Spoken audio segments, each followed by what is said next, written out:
Living in small towns and rural areas my entire life, I really do love sharing these types of stories.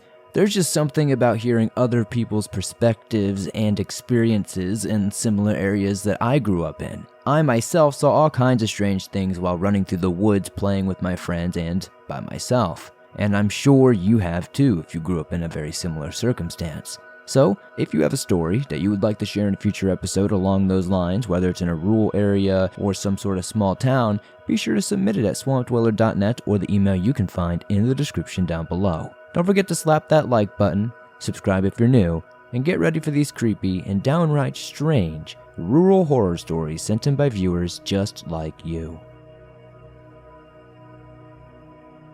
A Strange Set of Encounters by Brooke F. Hi Swamp Dweller, my name is Brooke.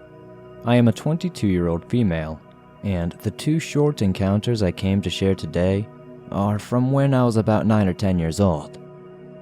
Growing up in rural Virginia was peaceful. Sure, there were foxes, coyotes, bear, deer, and the usual wildlife on the East Coast. Yet, I was never afraid of the animals. Always way more fearful of what we don't know is out there. I've always been in tune with the supernatural, but these encounters terrified me. The first story I would like to share, I was out in our backyard giving our dog some food. We had many dogs at the time, as it was a second source of income for my family to sell puppies. Walking down, I noticed my sister walking down into the woods. What was odd is she was on the other side of the fence. Now to get back there, you would have to go up and around our vast front yard, get all the way back to there, and then walk down. I had a weird feeling, but I called her to ask what she was doing. I never got a response. Starting to get scared, I ran back into our house only to see my sister was already home in the living room. She was wearing a completely different outfit from the one in the woods. My mom never believed me. Maybe she was scared and didn't want me fretting over it every night. As I was already having trouble sleeping naturally, I eventually let it go but never forgot. Sometime after, I knew I was in 5th grade at the time at the very least. I had to catch the bus early, and it was rather chilly outside, so I had to put on a jacket as I was fixing my hair in our bathroom. Think of a trailer with an additional bedroom on the backside. It was built off where we originally had a back deck and back door. Naturally, the door was left open as you can't lock it from the inside. The bathroom and bedroom were directly across from each other, and at the end of the hall, maybe 5 feet to the left, was my sister's bedroom. I'm really sorry. I hope that all makes sense. As I was standing in the bathroom, a creature, maybe 6 or 7 feet tall, came out of the bedroom across the hallway. It was lanky. Its skin was sticking to the bone and crawling on all fours with red eyes and sharp teeth. I was absolutely terrified. It stopped and stared at me momentarily before crawling into my still sleeping sister's bedroom. I couldn't move my body, and I was entirely in shock. I didn't know what to do. My parents were gone for work for the day, and no one ever believed me anyway. Eventually I dropped this too, afraid they would hospitalize me for being mentally ill. At this time, I had indeed watched the supernatural episode about the Wendigo, but never had I thought it was real. However, I think I may have encountered a skinwalker. I have no idea. I remember sketching this thing out one time, and I can still see it in the back of my head. I have no idea what it could have been, but for now, I'm always going to try to be respectful of nature and the things around me. If anybody has any idea of what this thing was, please let me know in the comments. Who is the Jenkins County Jane Doe? By Swamp Dweller.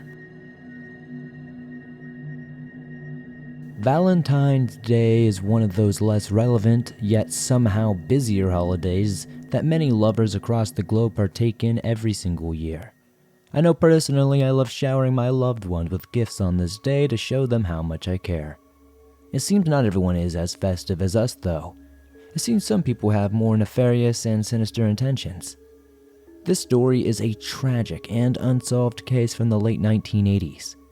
This is the story of the Jenkins County Jane Doe in the rural South. To begin this story, we need to go back in time to 1988 in the small town of Millen, Georgia. A man and his girlfriend were scouring the area for cans and bottles for money. Not my ideal way to spend Valentine's Day, but you gotta do what you gotta do sometimes. While the man's girlfriend waited in their car, he jumped into a dumpster to find some more cans. Before we go any further, I should mention that days prior to this event, a foul odor was reported around this area. No one had seemingly thought much about it though. As this guy was searching around for cans, he found the source of the wretched smell. This man discovered a duffel bag. He opened the bag with his pocket knife and instantly regretted it.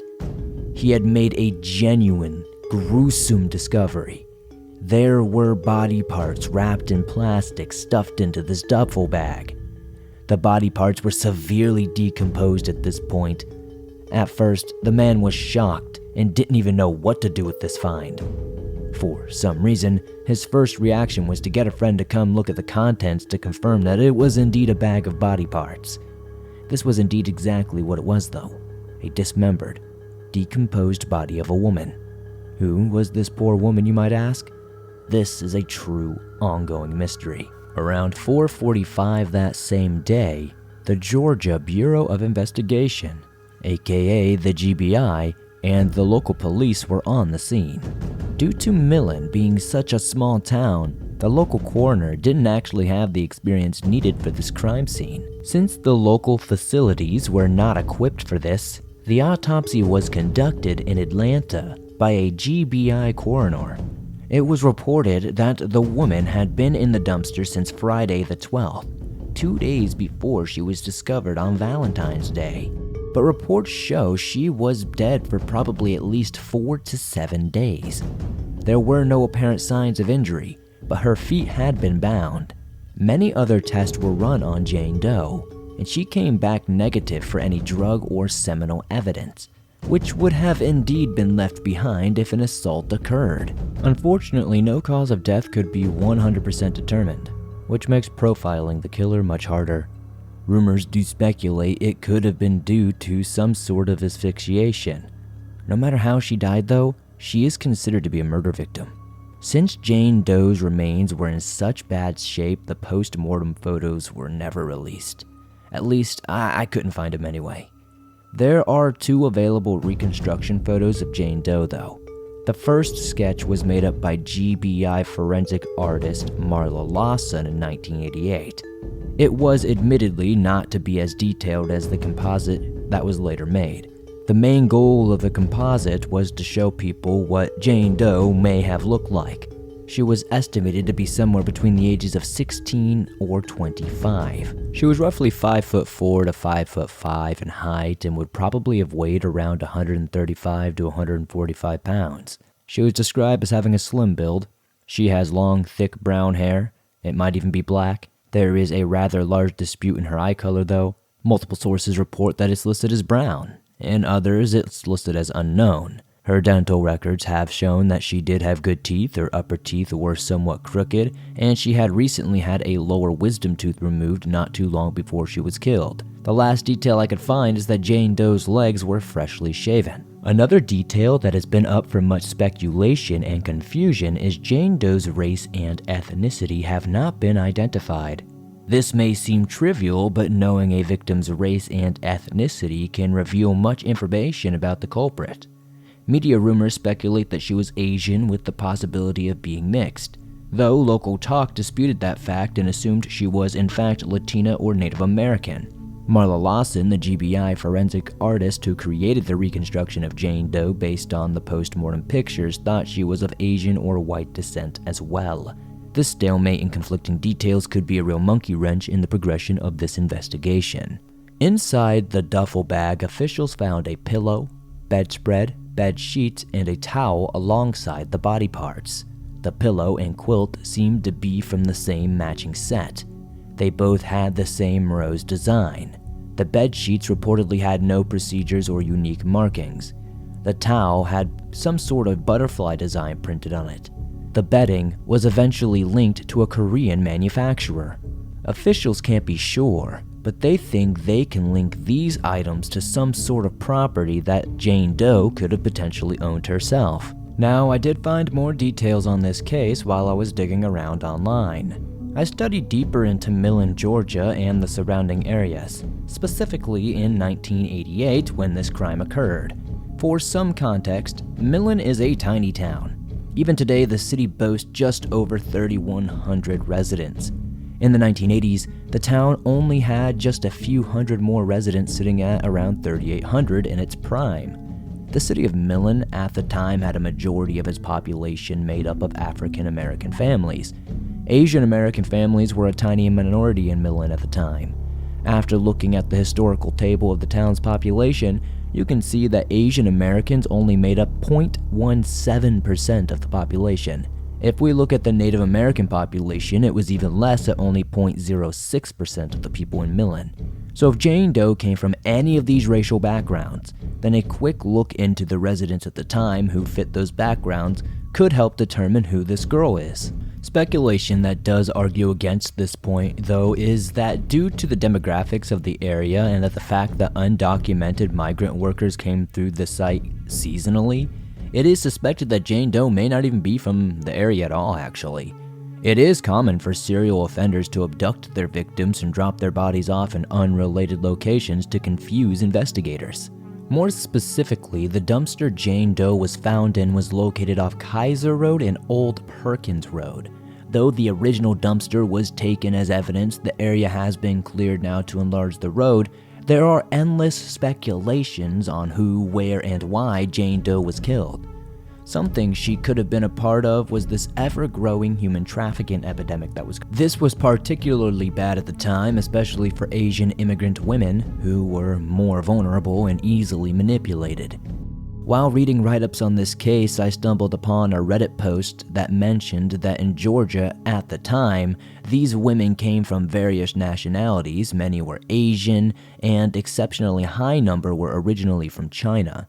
It has been suggested that Jane Doe could have been a victim of human trafficking and could have worked in one of these many illegal massage parlors or spas, which were merely a front for brothels and human trafficking. Some more exciting details noted at the time is that the man who initially found Jane Doe mentioned he saw a small brown car parked nearby. When he returned with his friend, he noted the car was now gone. I was able to find rumblings of additional reports of this alleged small brown car as well, but nothing damning would come of this report. During the interview, the local police were told some interesting information from two children. They said they had been playing near the dumpster when they heard somebody crying out and said it was something mumbled, something around the lines of, "My baby, my baby." At around the same time, they claim a car matching the description of the small brown vehicle pulled up to the dumpster. They described a man and a woman who were both in their 50s somewhere. They got out of the car and proceeded to throw something away. On top of these developments, when police searched the dumpster further, they found a half-full gas can. It isn't apparent if they think this is related, but I figured I'd also throw it in there anyway. We don't have too much to go off of. It is speculated online that the killer probably planned to burn the body. When Jane Doe was discovered, many leads came in from the public. Before I wrap up this case and open up the discussion in the comments with you guys, there are a few leads that have come in. I know earlier that the only known witnesses to this event said they saw an older couple dropping something off in a car similar to one that was reported, but the most significant lead involved a 23-year-old man named Johnny Young. Johnny was a Millen native but lived in New Jersey at the time. Johnny was looked into after his friends called the police, alluding that they should try to talk to Johnny about the murder. Even more interesting, Johnny's uncle claimed to have seen him with a Puerto Rican woman who he had never seen before but matched Jane Doe's description. Here's where things got even more questionable. Johnny's uncle claims his nephew was involved with 2 drug smugglers. According to the uncle and a woman who also lived in the community, one of these smugglers was dating this unidentified girl. Johnny had run away with the smuggler's money and the girl. Johnny did admit to knowing one of the smugglers, but not the other one. He also stated he had no idea of some Puerto Rican girl. The GBI could not substantiate any of this evidence, but it is definitely something that we should put out there in the forefront, because it seems like a lot of people are talking about this, and a lot of the information is kind of coinciding with what we know. With our last twist in this case coming in 1991, Deputy Campbell of the Jenkins County Sheriff's Office received a phone call from an anonymous caller in New Jersey. This caller claimed they knew who killed the Jenkins County Jane Doe. The caller referred to Deputy Campbell by his first name and asked, "Do you remember that girl?" and said that he was tired of running. According to this caller, he claimed he had tried to turn himself in to the New Jersey police, but they had not believed him. The caller told Deputy Campbell to come pick him up and hung up. Deputy Campbell could never contact that caller again though, but he firmly believes that Johnny Young called him that day. They eventually tracked Johnny down and asked him all about this stuff, but of course, he said he had no idea who made the call and it wasn't him. He relayed the exact same story as the first interview, but he did add in some new details, like how his uncle and another man had shown him the dumpster at some point before Jane Doe had been found. The GBI re-interviewed Johnny's family and friends, but this would of course end up as a dead end. Since this initial lead though, no new information has been developed in this case. Johnny Young, the only suspect we had, died in 2006. So I guess at this point, we may never know what happened to the Jenkins County Jane Doe. The Poplarville Incident by Madison D.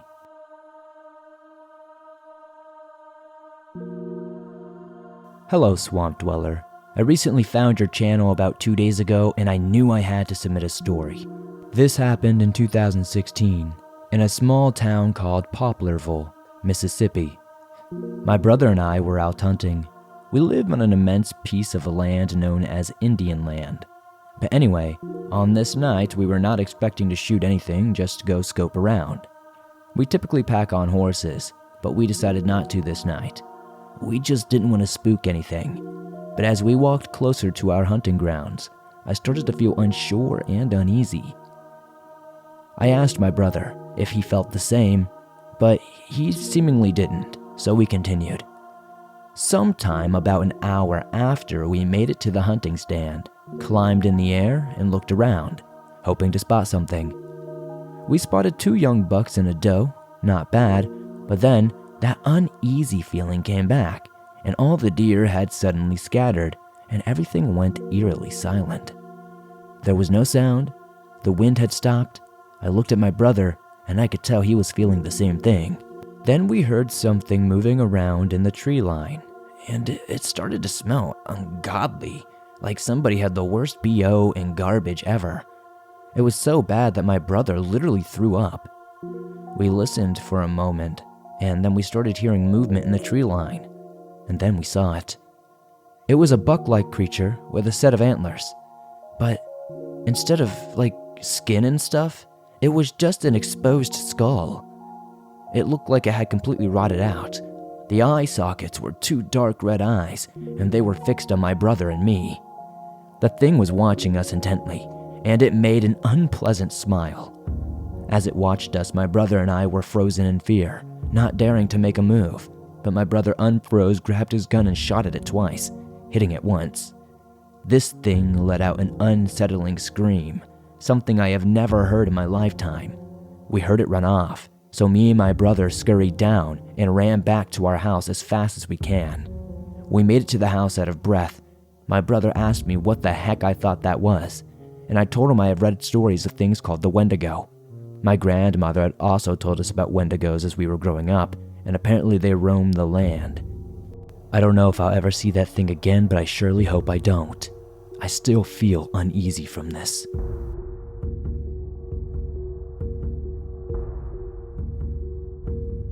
The Weird Guy by Far Divide 2510. At the time of this, I was a 15-year-old boy. Keep this in context that I live in a small town in southern Ontario, and crime wasn't very widespread. This happened in February 2022. There was lots of snow this year. I was excited because of the week school break. So, while my younger siblings were at school, I wasn't because I had no exams for COVID canceling them and all that good stuff. So I was sitting at home and I decided that I wanted to go to Tim Hortons since I was craving one of their hot coffees. So I grabbed my earbuds and put on a podcast while I started walking. I believe it was either Swamp Dweller or something along those lines. So I got off my street, which keep in mind is this small road.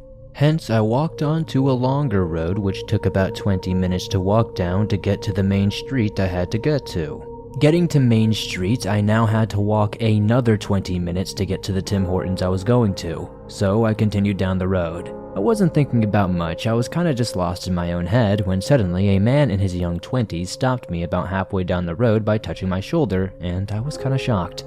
I took my earbud out and looked at him. He then asked me questions that started innocently like, "Do you know where a cannabis place is?" I said no. They then asked how old I was and I lied, saying I was 16. He then asked me if I had a phone. I said I did, but it was low battery. He asked me if I had a lighter, where I was going, and if I knew the bus schedule, which I lied about most things, especially where I was going. I just pointed in a direction and saying I was going over there. And then he said okay and crossed the street. I was so shocked, I took note of the guy just in case something happened to me. He was in his young 20s. He was wearing a flannel shirt, blue jeans, wearing a backpack, and he was African American, about 5'10". I kept looking across the street periodically, and there he was, always walking in the same direction as me, following me from the distance, always staring at me with this weird look on his face. I then saw him go near an apartment building, so I thought I overreacted because I couldn't see him anymore. The apartment building was near Tim Hortons, so I went inside and ordered a drink. But before I got my drink, I turned around and the guy was all of a sudden there, staring at me from behind a pillar. I tried to just not freak out. Once he noticed that I saw him, he walked to the bathroom. I grabbed my drink and I walked as fast as possible into a Sobeys nearby so I could lose him. I then took extra measures, walking behind a home hardware store and walking farther because I was so scared that I didn't want them to follow me home, know where I lived, or any weird stuff like that. I've listened to way too many scary story podcasts. I went to a No Frills nearby, so he would never be able to find me. I was very cautious on my way back and looked at all the possibilities that could have happened. I reflected on myself and I only told close friends and family this story. You're probably wondering, why didn't you call the police? Well, that's because I didn't want to cause a problem if I needed to. And this was not necessarily a crime, it's not like it's really against the law to stare at people and freak them out and follow them into establishments. I'm just lucky I got away before it got any worse. Today's episode is sponsored by HelloFresh. Now, with HelloFresh, you get farm-fresh, pre-portioned ingredients and seasonal recipes delivered right to your doorstep. Skip trips to grocery stores and count on HelloFresh to make home cooking easy, fun, and affordable. That's why it's America's #1 meal kit and trusted by the Swamp for nearly 3 years straight. It's the most festive time of year, and HelloFresh is here to help make the most of every moment. From holiday hosting to dinners during busy weeknights, you can count on HelloFresh to deliver fresh ingredients and seasonal recipes. 'Tis the season for saving money wherever we can. HelloFresh is cheaper than grocery shopping and 25% less expensive than takeout. So you can use those savings for holiday gifts or treat yourself. So what are you waiting for? Go to HelloFresh.com/swamped18 and use code SWAMPED18 for 18 free meals plus free shipping. Once again, go to HelloFresh.com/swamped18 and use code SWAMPED18 for 18 free meals plus free shipping. Join me and many others in the swamp and find out why HelloFresh is America's #1 meal kit.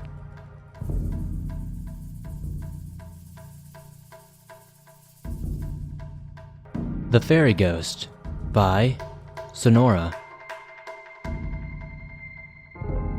Later in the evening, sometime around 7:30 one night, a buddy and I were bored, so we decided to go to Knight's Ferry, California.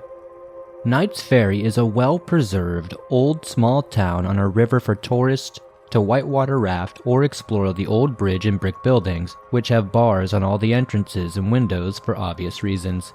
Since it was after dark, the small village was all ours to wander and explore as we pleased.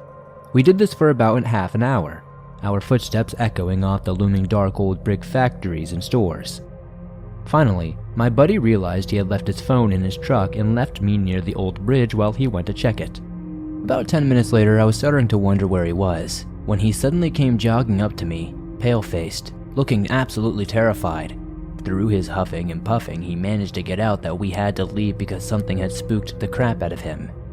He waited to tell me until we were in his truck and on our way out. He told me that he had seen a shadow in the shape of a man with glowing yellow eyes standing in the doorway of one of the side bars in the main buildings. He said that when he lit it up with his flashlight, he could see right through it. So of course I made him turn around so I could check it out. When we got back there, he was absolutely refusing to get out of the truck, so I grabbed his flashlight and went back to the building to check it out alone. I thought I heard a few strange sounds and got chills and an eerie feeling, but unfortunately I didn't see what he saw. I know this is a short, sweet story and it might not be that scary, but we were terrified in the moment, and I still wonder what he saw to this day that made him so scared. This guy's pretty tough, and I've never really seen him scared since like that.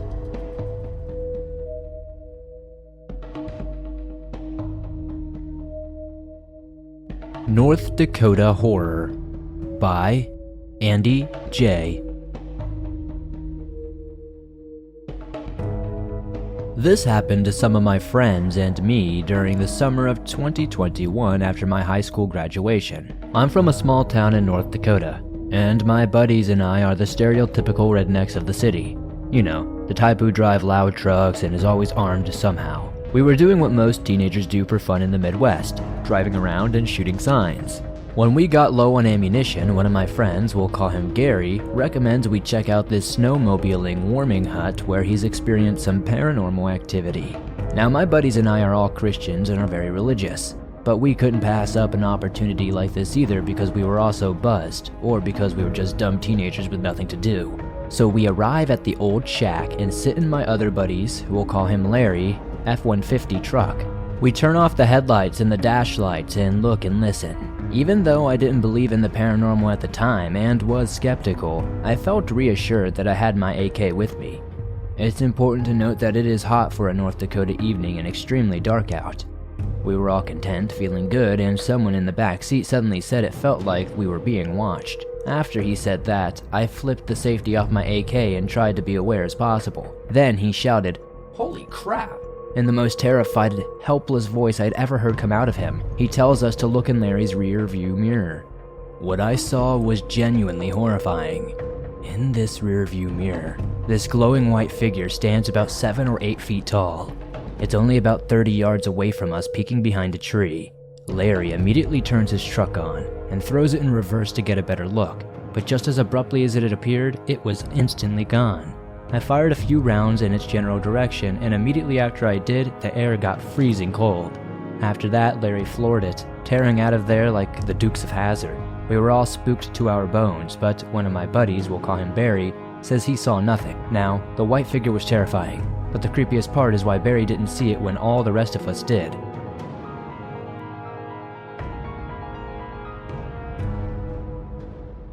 A Story Impossible to Believe by HorrorFam08. My father has had some terrifying encounters with these entities, but this spine-chilling tale comes from my uncle, a man of faith who walked the fine line between traditional beliefs and his Christian religion. When my father told me this story, I wondered, could it be true? Would this actually happen? That part I'll leave up to you. My father had 5 brothers, my dad being the 6th and the youngest. Stories of witches and the dark side of Navajo beliefs had come from his family, as did my mother's side. My uncle had worked for many churches, usually as a hired hand who could fix almost anything. Everything from cars to the usual maintenance needed in a home. He was the man you needed. One summer, while working on the water lines outside of a church, a pastor friend had come looking for him in need of answering a question and in need of some advice. Being a good friend, my uncle said he looked uncomfortable with what he was about to ask. The pastor asked him if he knew anything of skinwalkers. He was taken aback by this question and surprised that this friend would ask such a question. Then, coming to terms with his question, he was never so shocked. Many in his close group of friends sometimes asked what they were. Not trying to be rude, he asked the pastor why he wanted to know such things. The pastor begins to tell him a shocking story that would make anyone wonder if it actually happened. The pastor had become friends with a family on the Navajo reservation for the exact location I will not say. He had become relatively close with his mother and father since these were the first real friends he had made since moving to the reservation. The family was intimate with each other. They had a total of 4 kids and had an extended family around the area. Their only problem child was their youngest son, who sometimes would get in trouble with local law enforcement. At this point, he has gotten involved in a local gang. The father told him this gang was ruthless and at times violent. The family pleaded with the son to leave the gang and hoped he would get away, but to no avail. The son had been with that gang for about a year and had become close with the leader. The leader, the son explained he was a very violent and at times crazy individual, and this made him very feared. The gang members whispered rumors that the leader dabbled in witchcraft rather than skinwalking. Unfazed by this, the son still stayed. Then one night, while hanging out at a member's house, the leader revealed that he did actually practice black magic, and asked the son if he wanted to learn. Telling him yes, he wanted to know, the leader told him to meet at a destination later in the week. When the day came, the son had driven out to where the leader told him to meet. They had met at a cemetery. The son, at this point, was nervous and scared. The leader showed up a few minutes later and they both walked down to the cemetery. Now in this part, I will not explain traditional speaking. It's taboo to explain what went on, but what I will say is that they did horrifying things. The son left the gang, distanced himself from the entire crew, and became a born-again Christian. The son had not made contact with anyone until one night while in a shopping store. The son had not seen anyone from the gang for quite a few months at this point.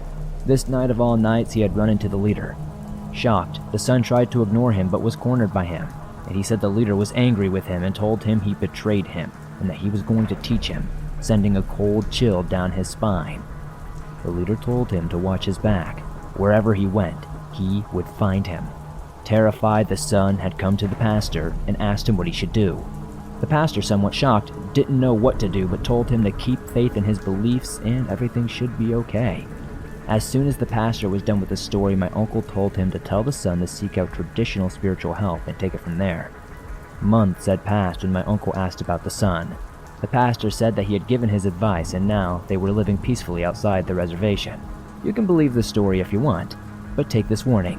Don't look for what's in the dark because there is always something out there that will answer back.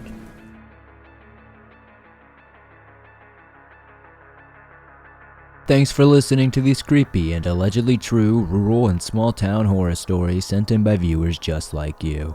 If you enjoyed these stories, please be sure to elbow that like button in the face, subscribe if you're new, turn on notifications to be notified of new videos as I upload them multiple times a week on all things natural and supernatural.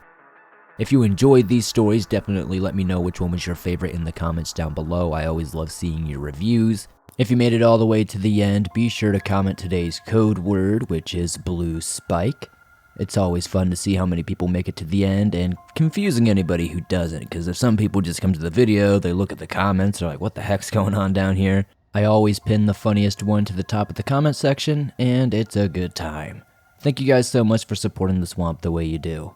If you're listening to this right now, I am currently on tour with my band. We're traveling through the Southeast, playing in various states. You can find more information and dates with the link in the description. I'd really appreciate you checking out the music and giving us some support. I'll see you all soon with another creepy episode.